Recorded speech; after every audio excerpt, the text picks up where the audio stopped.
Joia? Este é o polegar e este o indicador. Na maioria das vezes, ou em todo o tempo, não paramos para pensar na importância desse movimento de pensar.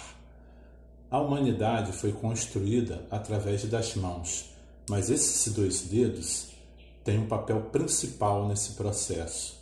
A capacidade de pensar e de ver sem esses dois não modificaria o mundo. São esses dois dedos que pegam o celular e com o indicador você entra no mundo virtual. Mas é muito mais do que isso, certo? A partir desses dois dedos, um médico abre um tórax e faz a cirurgia em um coração. Da mesma forma, um pedreiro pega os tijolos, assenta, alinha, apruma e constrói o mundo. Eu vou lhe mostrar a partir de agora o que eu fiz com esses dois dedos, e essa cozinha que você está vendo no fundo tem muito a ver com esse processo. Imaginação e criatividade. Vamos lá? Olá, estou eu aqui novamente, polegar e indicador, para mostrar o processo que você pode utilizar para reformar uma cozinha. Assim eu fiz e deu certo. Vamos lá?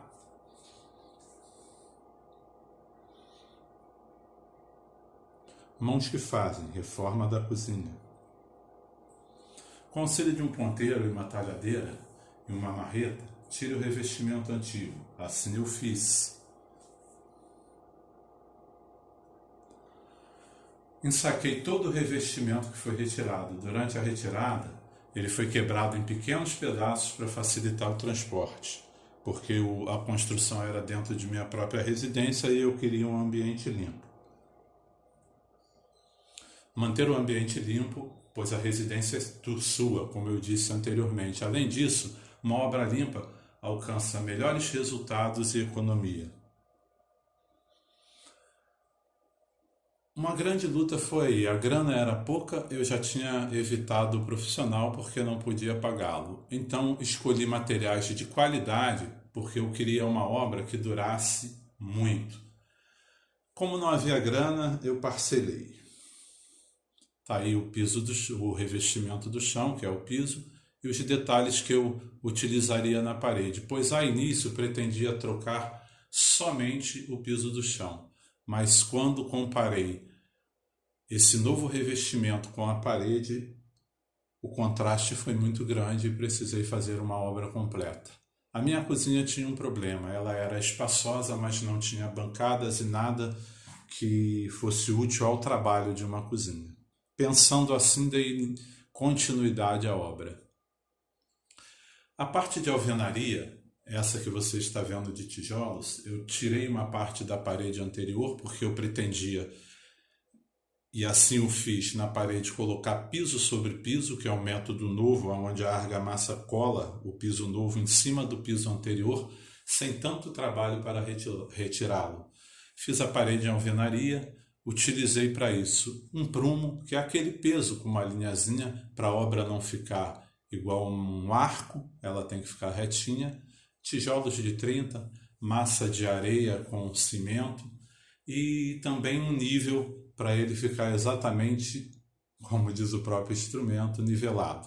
A alvenaria foi feita da seguinte forma: mureta de apoio com tijolos 20 por 30, a estrutura da bancada e da pia foram feitas com concreto e varas de 1/4 em meu quintal, posteriormente trazidas e encaixadas nos cortes feitos previamente.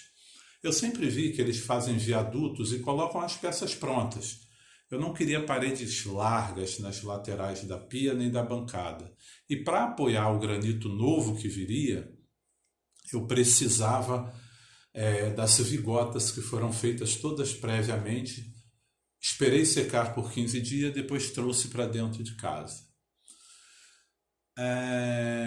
Na base, eu utilizei o entulho que sobrou do corte da própria parede para fazer o encaixe. A cozinha foi observação. A cozinha foi utilizada durante todo o processo, por isso adaptei a antiga pia para ser usada. Como eu tenho meu trabalho cotidiano, eu tinha pouco tempo no final do dia para fazer essa obra. E não tinha outra cozinha na casa. Assim eu fui adaptando sob muitas reclamações, mas também acreditando na obra, fomos nós executando.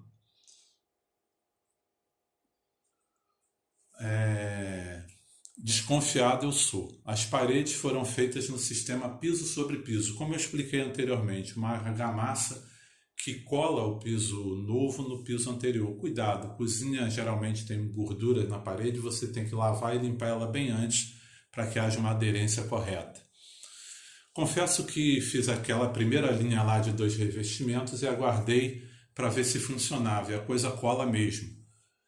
Agarrei com a mão, puxei para ver se arrancava, porque o meu medo era fazer a cozinha e depois começar a sair pisos.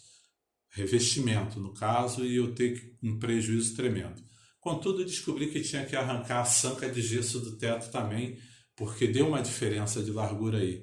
Mas com muito critério, auxiliado por uma linha e um nível, equipamentos de pedreiro, a coisa foi caminhando. Comecei a reforma em julho. Devo confessar que terminei no meado de dezembro. Em outubro terminei as paredes, lembrando que possuía 21 turmas de aula presencial, porque sou professor e nós não estávamos em pandemia, então eu estava trabalhando.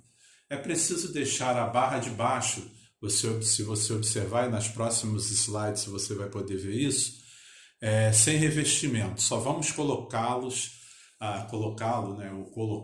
ali eu coloquei no singular, após revestir o piso. Por que isso? Porque o acabamento tem que ser perfeito e ele só ocorre quando você sobrepõe a parede sobre o piso do chão, senão fica um acabamento feio e mal feito. Essa fase aí já é uma fase mais grata, porque as paredes já estavam prontas e, enfim, colocando o piso. Esses clipes amarelos, com aquelas pontinhas brancas que você vê lá no final, servem para nivelar as peças e não dar ressalto. Para não ficar aquela obra feia, onde um piso está mais alto que o outro, você bate o pé e sente aquela aresta. Devo confessar que me surpreendi com o resultado, apesar do cansaço e a dor nas costas que deu. Para terminar a obra, momento de maior alegria, um profissional excepcional, que é o Reginaldo, trabalha com seu filho. Ele fez toda a parte de granito e colocou a bancada e o tampo desse balcão de trabalho que eu fiz. O restante do granito ele deixou e eu fui colocando, que eram as peças de acabamento de detalhe. Eu queria parabenizar o Reginaldo, porque é um profissional excepcional.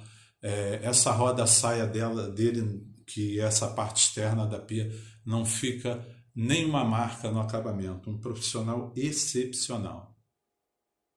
E devo recordar relembrar e falar também que não é careiro, trabalha dentro da nossa realidade.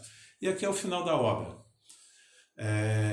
Foi colocado um acabamento em blindex, né? Esse vidro temperado. Ele foi jateado, aparece somente parte interna dos balcões, tanto da pia como esse balcão de serviço. E devo admitir também que, ao contrário do Reginaldo, eu chamo de Seu Madruga, o senhor porque ele parece com o Seu Madruga, o senhor que fez essa parte de blindex, ele não é um profissional tão bom assim e acabou tendo que colocar aquele friso branco em cima da roda-saia, algo que eu não estou conformado até hoje. Eu trazendo meu dedinho polegar e indicador, espero ter esclarecido vocês da importância dessa mão que possui 5 dedos, 10 se forem as duas, mas que tem como processo fundamental a utilização que nós fazemos do polegar e do indicador para transformar o mundo à nossa volta. Pense sempre que você olhar para os seus 2 dedos, da importância deles na construção de tudo aquilo que foi modificado pela cultura humana. Obrigado aí, valeu, grande abraço.